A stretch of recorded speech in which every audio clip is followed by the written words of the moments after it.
Praise God.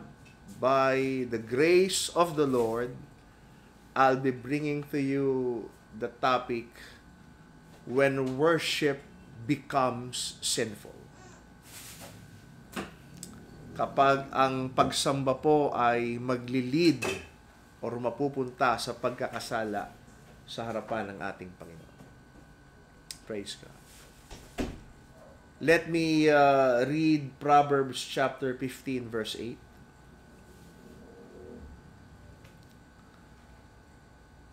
The sacrifice of the wicked is an abomination to the Lord, but the prayer of the upright is His delight. Praise God. Tubig. Amen. Ang handog daw ng masama ay karumal-dumal, kasuklam-suklam sa harapan ng Panginoon. But the prayer of the upright, ang panalangin po ng taong matuwid ay kinalulugdan ng ating Panginoong Diyos. Let me read John chapter 4 verse 24. Praise God. God is a spirit, and they that worship Him must worship Him in spirit and in truth. Praise God. Now, atin pong tatandaan, mga kapatid, na pag pinag-uusapan po natin ang tinatawag po na worship, it is a privilege only true believers can enjoy. Kaya nga po kanina binasa natin, the sacrifice of the wicked, ito po ay abomination sa harapan ng ating Panginoon. Dahil ang pagsamba, mga kapatid ko, ay isang pribilehiyo ng isang mananampalataya sa harapan ng ating Panginoon. Tunay na mananampalataya. Worship is a privilege of true believers. Hallelujah. Na ito po yung ma-enjoy natin sa harapan ng ating Panginoon. At bilang mga mananampalataya, as believers, God is inviting us into His presence. Think about it, mga kapatid. Ang makapangyarihang Diyos na lumikha ng langit at lupa, iniimbitahan tayo na tayo po ay pumasok sa kaluwalhatian ng Kanyang presensya sa pamamagitan po ng worship, mga kapatid. God is inviting us into the very throne of grace. God is inviting us to enter into His presence. And the entrance into the presence of the Lord is by worship, mga kapatid. Kaya sana po maunawaan natin, magkaroon tayo ng awareness, ang kasagraduhan ng pagsamba sa harapan ng ating Panginoong Diyos. Thank God for the privilege to worship. Thank God for giving us the access into the throne of grace. Thank God for His mercy that we are invited, mga kapatid ko, to enter into God's presence. Hallelujah. Now, sad to say, in our culture today, in this modern culture today, tila baga worship is becoming an entertainment. Tila baga ang worship ay nauuwi sa performance. Tila baga ang worship, mga kapatid, ay nauuwi na sa enterprise. Tila baga ang worship ay nakakonsentrate na sa technology, and I'm afraid that there's this danger that we might lose the essence of true worship sa harapan ng ating Panginoon. Hallelujah. The intention of worship is that it should be God-honoring and it should be Spirit-enriching. Dapat po ang tunay na pagsamba, ito po mga kapatid, ay nagpaparangal sa Diyos. At ang tunay na pagsamba, mga kapatid, ay nagpapalago sa ating mga pananampalataya sa harapan ng ating Panginoon. So, by God's grace, we will address, hallelujah, some ways in which worship can become sinful. Tulungan tayo ng Diyos na ma-realize natin sa gabing ito. Paano ba ang pagsamba ay nauuwi, mga kapatid, sa bagay na hindi kaaya-aya sa harapan ng ating Panginoon? Praise God. Hallelujah. So let's begin, mga kapatid.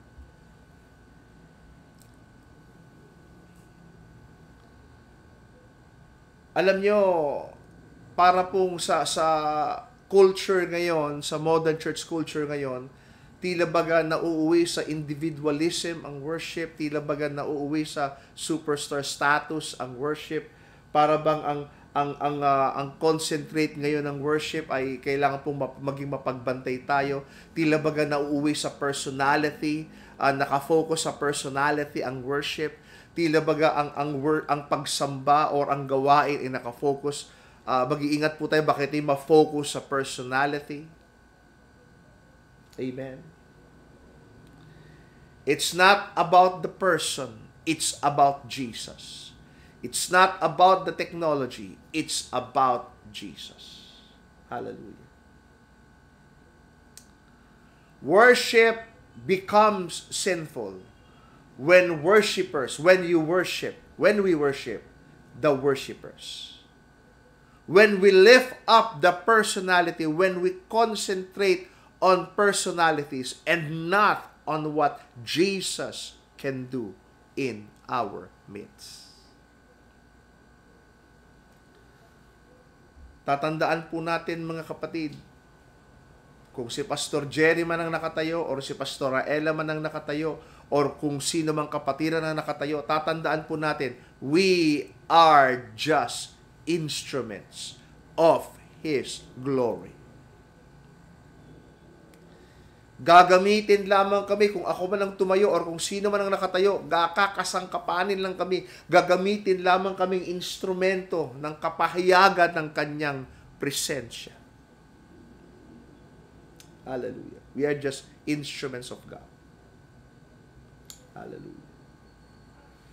Now, maari pong ang nakikita natin ay mga talented believers. Praise God for the talent. Mga believers po gifted with abilities na nakikita po natin during worship services. Praise God for brethren that have the ability, that have the talent. But let us not forget the object of worship. It is not the presenter. It is not the personality. It is not the worship leader. It is not the song leader. The focus of worship is Jesus Christ. And only Jesus deserves all the glory, honor, and praises. Hallelujah. Hallelujah.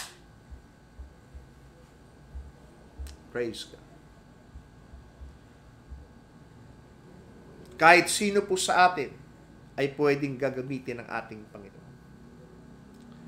Maaring akong nangaral or iba or mga foreign na pastors natin. Anybody can be used by God. But we focus not on persons but on the presence of God and the Word of God and the manifestation of the Holy Spirit. Amen. Your voice may not sound as good as they. But if that voice comes from a worshiping heart, God will receive it just the same. hindi man kasing ganda ng boses mo ang iba, or hindi man kasing husay mong manalita or mangaral or magturo gaya ng iba, pero kung galing yan sa isang worshiping heart, God will receive it just the same. Hallelujah. Amen.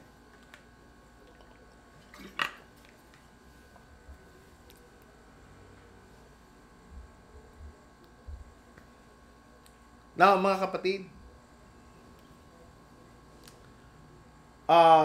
may mga narinig na marahil tayo na, Lord, if you will give this to me, then I will worship you with all of my heart, soul, and mind. Or God, I will serve you, but I need something.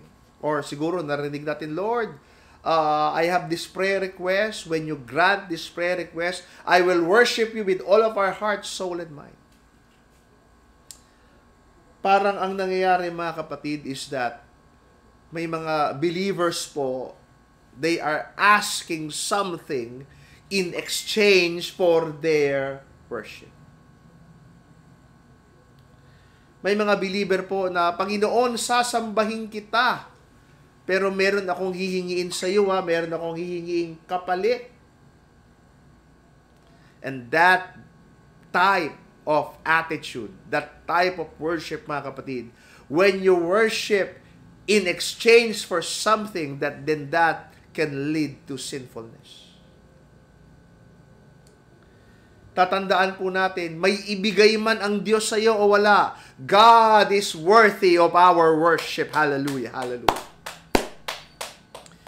May ibigay man sa iyo o wala, God deserves all of our praises. Ipagkaloob man ng Diyos sa iyo ang hinihingi mo, He is still worthy to be praised. Amen, amen, amen. Yan pong minsan ang mananampalataya nauuwi sa barter system eh. Lord, bigyan mo ako ng ganito, then sasambahin kita. Sasambahin kita, Panginoon, pero may in-expect ako na ibibigay ka sa akin, para bang barter system. Hindi po dapat ganun. May ma-receive man tayo o wala, we come to Jesus not because of what He can give. We come to Jesus because He is worthy of our adoration, mga kapatid. Hallelujah. Now, wala naman pong masama kung mag-expect tayo by faith na meron talagang gagawin ang Diyos. Wala naman pong masama, mga kapatid, na tayo po'y mag-expect ng pagpapala at talaga namang pagpapalain tayo ng Diyos pag naglingkod tayo ng sincero sa Kanya. I just want to point out that all the material things that we desire or all the material things that we receive, that should not be the motivation in serving Him. We serve Him because of who He is. Naglilingkod tayo sa Panginoon, hindi dahil may mga natanggap tayo. Naglilingkod tayo sa Diyos dahil mahal natin siya, karapat-dapat siyang paglingkuran. Amen. He is worthy. Hallelujah. Praise God. Tandaan niyo po, mga kapatid, yung sinasabi po ng Bible na all these things shall be added unto you. Yung mga things na yan, add-on lang po yan. Idinagdag lang sa atin yan. Ang importante pa din, seek ye first the kingdom of God and His righteousness. Hallelujah. Wag natin gagamitin ang worship to make God move faster or to hurry up God. Hindi po ganun. Lord, sasambahin kita, pero pwede ba bilis-bilisan mong kumilos, bilis-bilisan mo yung pagpapala? No. We don't manipulate God. May panahon siya na pagpapalain tayo. In this time, He will move. Amen. The answers to our prayer in His time, He will answer. He will give us, mga kapatid ko, according to God's timeline. But we don't use worship, mga kapatid, to make God move. Naglilingkod tayo sa Panginoon. Sinasamba natin siya dahil kung sino siya, mga kapatid, for who He is. Worship should be about Jesus and not about what you want. Sinasamba natin ang Diyos kasi siya ang Diyos. Hindi sinasamba natin ang Diyos dahil meron tayong gusto. Hindi po ganun, mga kapatid. Praise God. Hallelujah. So, don't use worship because you want something in return. Hallelujah. Maaring hindi mo pa nare-receive, maaring on the way pa lang ang kasagutan sa iyong panalangin. But you worship Him anyway because God is worthy. Hallelujah. Hallelujah.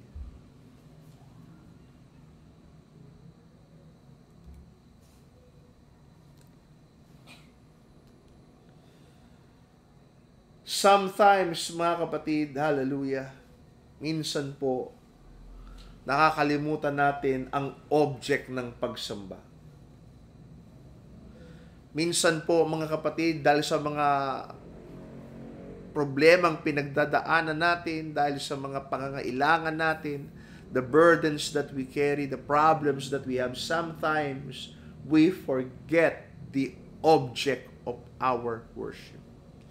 And sometimes when we come to church, we are clouded with problems, we are clouded with trials, and we neglect, hallelujah, the object of our worship. We neglect Jesus. Dahil sa dami ng mga burden, sa dami ng mga problema na dala-dala natin sa loob ng simbahan, tila baga na-clouded pa ang ating mga isipan at nakakalimutan natin the reason why we are in the church in the first place. Yes, dalhin mo ang iyong problema sa altar ng Panginoon. Dalhin mo ang burdens mo sa altar ng Panginoon pag dumating ka sa church. But don't forget, in the midst of your problems, in the midst of your struggles, don't forget the object of our worship. You need a reminder, brethren.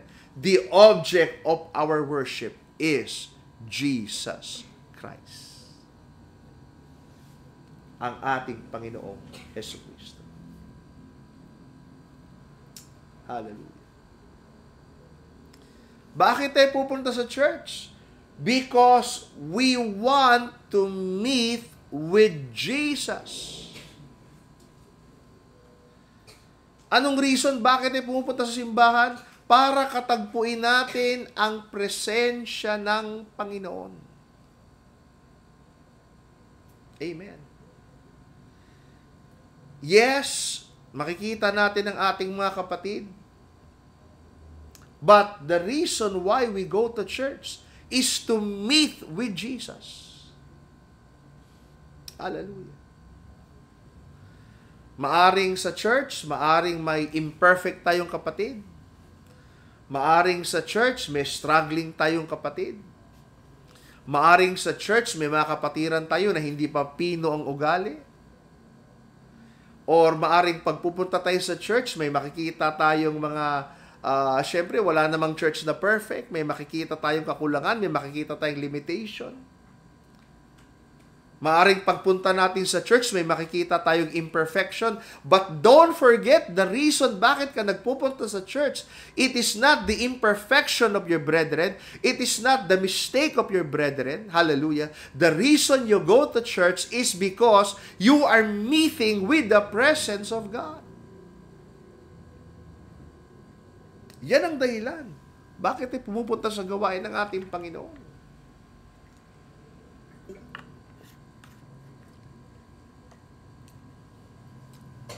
Mga kapatid, ako po na inyong pastor, every time na pupunta ako sa church, nakikita ko po ang iba't ibang uri ng personality mayroon sa loob ng iglesia. And I love you all and I understand what you're going through. But the number one reason why I go to church, it is because of the calling of God in me.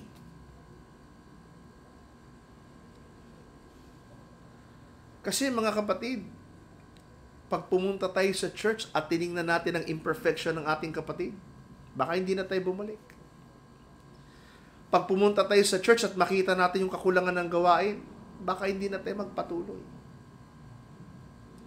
Pag pumunta tayo sa church at tumingin lang tayo sa ating kapwa. Remember, pag may nakikita ka sa kapwa mo, meron din silang nakikita sa iyo. Kung may nakikita kang kakulangan sa iyong kapwa, yung iyong kapwa may nakikita din kakulangan sa iyo. You may not realize it, baka mas malaki pa nga ang kakulangan ko or mas malaki pa ang kakulangan mo kaysa ng iba. Hallelujah. When we come to church, we don't magnify the imperfection. We don't magnify, mga kapatid, the negativity. When we come to church, we don't magnify the frailties of our fellow brethren. When we go to church, we magnify the presence of the Lord Jesus Christ. Hallelujah. Hallelujah. Amen. Hallelujah. Hallelujah. So, tatandaan niyo mga kapatid, it must be about Jesus and nothing else. Pag pupunta ka sa church, hindi nakasali sa consideration yung kahinaan ng kapatid mo or yung imperfection ng kapatid mo. Pag pupunta ka sa church, hindi na natin pag-uusapan yung mali ng kapwa mo kasi baka mas malaki pa yung mali mo. Pag pupunta ka sa church, it's all about Jesus, nothing else. No? Hindi na factor yung kakulangan ng kapwa natin. Hindi na factor yung kakulangan ng gawain. Hindi na factor yung imperfection. It's about Jesus. Yun lang po, sapat na. So don't forget who you are worshiping pag pupunta ka sa gawain ng ating Panginoon. Amen. Binasa ko po kanina, John chapter 4, praise God, verse 24, hallelujah, na it tells us to worship the Father in spirit and in truth. So, worship becomes sinful when we don't worship in spirit. Hallelujah. Tatandaan po natin, worship is a spiritual, it is a spiritual act. Hindi po pwedeng maging mechanical tayo, hindi po pwedeng maging formalism tayo, hindi po pwedeng maging mapako tayo sa traditional. Worship is a spiritual act. Sa pagsamba, mga kapatid, we allow the demonstration of the power of the Holy Spirit. Hallelujah. Even in this live stream, nararamdaman natin ang presensya ng ating Panginoon. Hallelujah. We make room for the moving of the Holy Ghost in our worship services. Dahil pag sinabi nating worship, mga kapatid, it is when your spirit connects with God's Spirit. Yan po ang nangyayari sa pagsamba, mga kapatid. Ang espiritu mo kumokonekta sa presensya ng ating Panginoon. Kaya hindi natin maiwasan na maiyak. Hindi natin maiwasan, mga kapatid, ang emotion. Because the emotions that we feel, hallelujah, that happens because our spirit connects with God's Spirit. Hallelujah. So, I say to you, church, in times of worship, let your spirit engage the Spirit of God. Hallelujah. Hayaan mo po, mga kapatid, na ang magkaroon ng interaction ng Espiritu mo sa presensya ng ating Panginoon, mga kapatid. Don't go through the motions. Hallelujah. But engage the presence of God. Tatandaan po natin, sinasabi po ng Bible, 2 or 3 gathered in the name of Jesus, sapat na po para bumaba, kumilos ang presensya ng ating Panginoong Diyos. Hallelujah. Now, pag sinabi din po nating pagsamba, we must worship Him in spirit and in truth.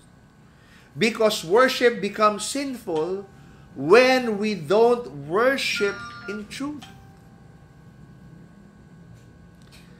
Kaya mga kapatid, pag tayo po'y sumasamba, we serve God, mga kapatid ko, by accepting the truth found in the Word of God. Hallelujah. Hindi po pwede, mga kapatid, na hindi po tayo namumuhay, lumalakad sa katotohanan, sa katwiran ng ating Panginoon, mga kapatid. Hallelujah. Our worship, the foundation of our worship should be the truth found in the Word of God. Hallelujah. And let me also add, mga kapatid, na kinakailangan po truthful tayo pag sumasamba sa ating Panginoon. Kinakailangan po sincere tayo pag sumasamba sa harapan ng ating Panginoon. Hallelujah. Make sure that when you worship, it comes from a pure place in our hearts. Because hypocritical worship is not worship at all. Hinahanap ng Panginoon ang sincerity natin sa pagsamba natin sa Kanya. Para maging kaaya-aya, para maging acceptable ang pagsamba natin sa harapan ng ating Panginoon.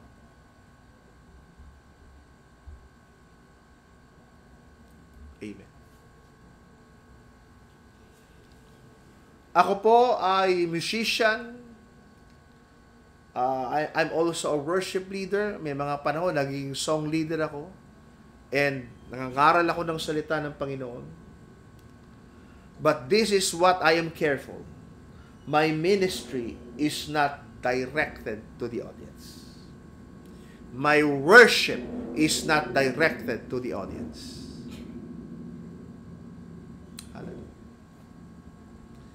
We can say that I am leading the church in worshiping God, but what I am doing, it is not directed to the audience. It is offered to Jesus Christ, mga kapatid, in times of worship. Hallelujah.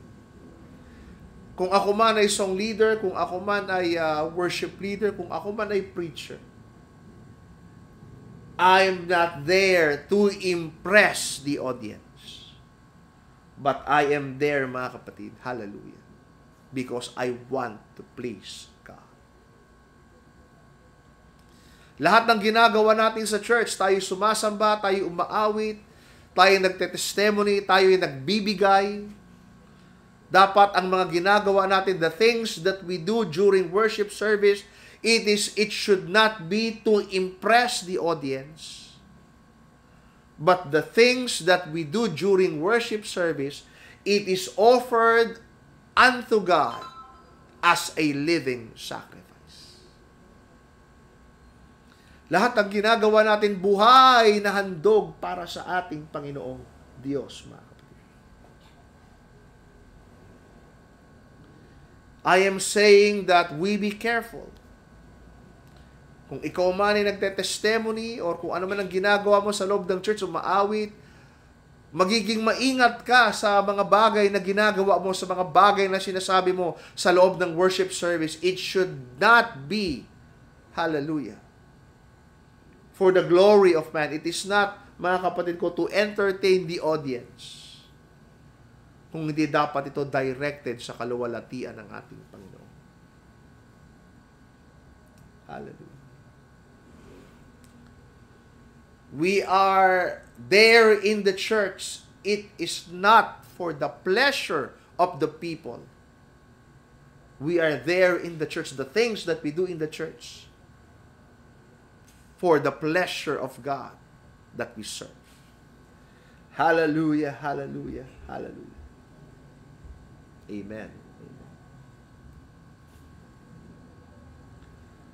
Don't draw attention to yourself sa panahon ng pagsamba. At as much as possible, when unintentionally you begin to attract attention to yourself, you push all the glory back to God. You give all the glory back to God. Kapag may tao na nagsisimulang i-appreciate ka na hindi naman po natin may iwasan yan, agad-agad mong itulak ang kaluwalhatian pabalik sa Diyos. Hallelujah. We don't go to worship service because we have something to prove. Pupunta ako sa pagsamba kasi meron akong gustong patunayan. Kaya kong tumugtog, kaya kong kumanta, kaya kong mangaral. I want to prove something, kaya pupunta ako sa worship service. No. We don't go to worship service because we want to prove something. We don't draw attention to ourselves. Aalis tayo sa center of attraction. Because in every worship service, the focus, the center of attraction should be on the Lord Jesus Christ. Hallelujah. Wag po tayong kukuha ng atensyon sa ating sarili. Kaya minsan may mga tao po na attention seeker. Kapag ang atensyon ay napunta sa iba, yung attention seeker, grabe ang selos na bumabangon sa kanyang puso. Tandaan niyo po yan, mga kapatid. Tandaan niyo po yan. Yung mga attention seeker, yung mga uhaw sa atensyon, yung KSP, minsan nakakalungkot, may mga KSP, kulang sa pansin, na gusto sa church, sila dapat ang pinapansin. Pag iba ang nafokusan ng attention, pag ang atensyon ng iglesia ay napunta sa iba, itong mga KSP, grabe ang bitterness, baka pag hindi pa nag-ingat, baka magkaroon pa ng galit sa kanilang puso when the attention is drawn elsewhere. Hallelujah. Hindi po tayo dapat kumukuha ng atensyon sa ating sarili. Itulak natin ang atensyon na yan. Let Jesus be glorified. Let Jesus be magnified in every worship service. Hallelujah, hallelujah, hallelujah.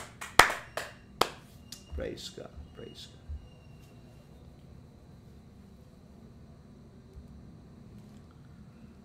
Ito po, iingatan natin, mga kapatid. May mga tao po na naghihintay palagi ng compliment. Ano ba yung compliment sa Tagalog? Sige, Google. Google University. May mga tao po na pagpupunta sa church, oy, pansinin mo naman yung damit ko, pansinin mo naman yung ginagawa ko, pansinin mo naman tong pagtugtog ko, pansinin mo naman tong pagkanta ko, uy, batiin mo naman ako. May mga tao po na they are looking for compliments. Thank you, anak. May mga tao po na humahanap ng papuri pag nandoon sa worship service.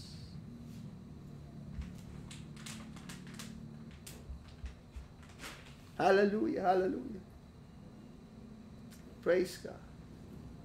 Be careful. Hallelujah. Be careful, church. Don't go to worship services seeking praise for yourself. Huwag kang pupunta sa pagsamba na naghahanap ka na papurihan ka, i-compliment ka. Pastor, pansinin mo naman ang get up ko. Pastor, pansinin mo naman itong itsura ko. Hindi po ganun, mga kapatid. Hallelujah. Pagdating sa church, lahat tayo nakafocus na sa presensya ng ating Panginoon. Hallelujah. Amen. Amen. We appreciate talented brethren. We appreciate brethren, mga kapatid, na may ginagawa sa harapan ng ating Panginoon. What I am saying is, do not seek praise for yourself. Mapansin ka man o hindi, don't worry. Ginawa mo naman yan para sa Panginoon. Hindi man napansin yan, hindi man na-recognize ng tao yan. I guarantee you, lahat ng ginawa mo, alam ng Diyos yan. Hallelujah, hallelujah. Praise God.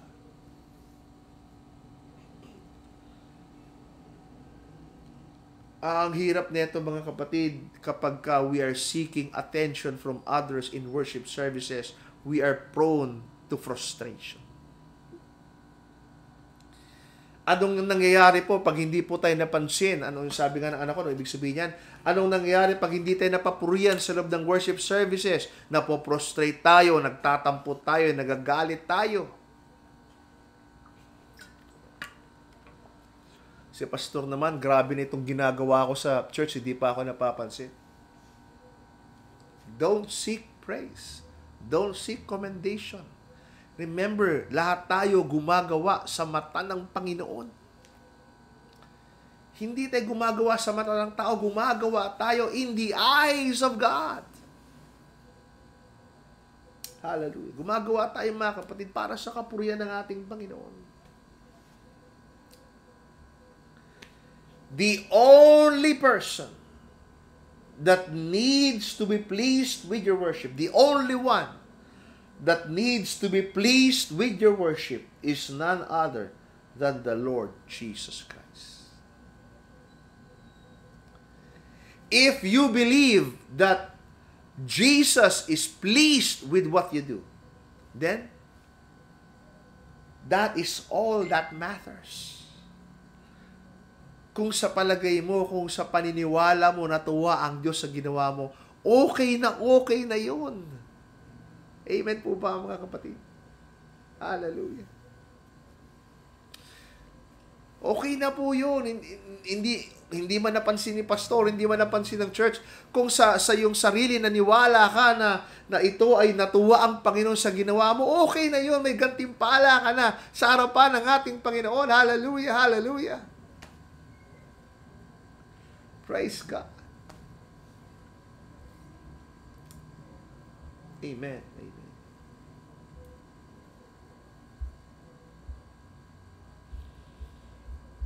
Praise the name of Jesus. Now, worship becomes sinful when we rely on talent instead of the Holy Spirit.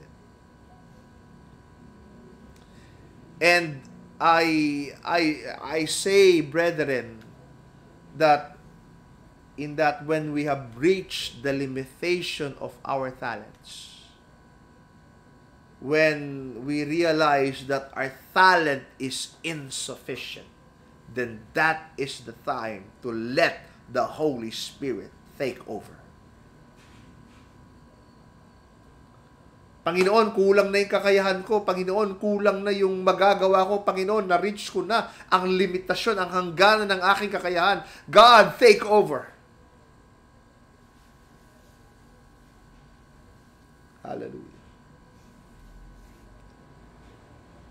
In every worship service, church, in every worship service, the transformation comes from the Holy Ghost and not on your own talent. Kahit anong abilidad meron ako, kung ano man ang kakayahan meron ako sa pangangaral, my ability will not transform a person. It is the Holy Ghost that transforms a believer. Kahit lahat ng kanta sa Panginoon ay kantahin natin, hindi yung ganda ng boses natin ang nagbibigay ng pagbabago sa kapatiran, kundi yung presensya ng Panginoon. The transformative power lies in the Holy Ghost, not on what we can do. Ito po ang danger, mga kapatid. Ito po ang danger. Pag naging komportable ang church sa kanyang resources at pag ang church ay naging komportable sa talent level, pag ang church ay naging komportable sa manpower, and we forgot to depend on the Holy Spirit. Ay, okay ng talent level natin, marami ng singer, marami ng musician. Okay ng manpower natin, marami ng mga leaders. Okay ng technology natin, marami ng bagong gamit sa church. But if we have a growth on talent, if we have achieved abundance in blessing, mga kapatid ko, anumang level ang ma-reach ng church, we should not stop depending on the Holy Spirit, because the Bible says, without Jesus, we can do nothing. Hallelujah. Wala tayong magagawa, mga kapatid, kung wala din ang Diyos sa atin.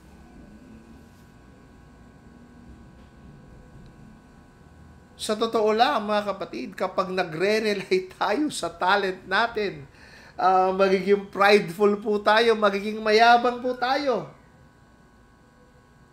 Kapag ang worship ay nagfo-flow through talent, then it is prideful, kayabangan. It is not by might, it is nor by power, it is by the Spirit of the Lord. Hallelujah. Huwag po tayong aasa sa magagawa natin. Umasa tayo sa magagawa ng Diyos. Not on what we can do, but on what God can do through us. Amen. Amen. I believe na last slide ko na po ito, mga kapatid. Thank you for joining. Hallelujah. Worship becomes sinful when we limit worship only on a Sunday morning. Sunday ngayon, sasamba kami sa Panginoon. How about Monday, Tuesday, Wednesday, Thursday, Friday? How about Saturday? Don't limit worship only on a Sunday morning, because worship should be a lifestyle. Hindi po tayo sumasamba sa Diyos dahil linggo ng umaga. Hindi po. Sa paggising natin sa umaga, sasambahin na natin ang ating Panginoon. Kanina po, nag-pray ako, sabi ko, Lord, ang gagawin ko sa araw na ito, bigyan mo ng katagumpayan in Jesus' name. Pag-aalis tayo ng bahay, mag-pray tayo, Lord, ingatan mo po kami sa aming biyahe. In Jesus' name. Sa mga pagpapala na ipapartake natin sa araw nito, pinagpapasalamat natin, Lord, thank you for this blessing. Worship should be a lifestyle. Mula sa paggising natin hanggang sa pagtulog natin sa ating pong bago pamamahinga, ibibigay natin ang nararapat na papuri, pagsamba sa ating Panginoong Hesukristo, mga kapatid. It's a lifestyle. In trials, in blessings, in poverty, in riches, we worship Him, because worship should be a lifestyle. Pagpalain po tayong lahat ng Panginoong Diyos, mga kapatid, sa araw na ito.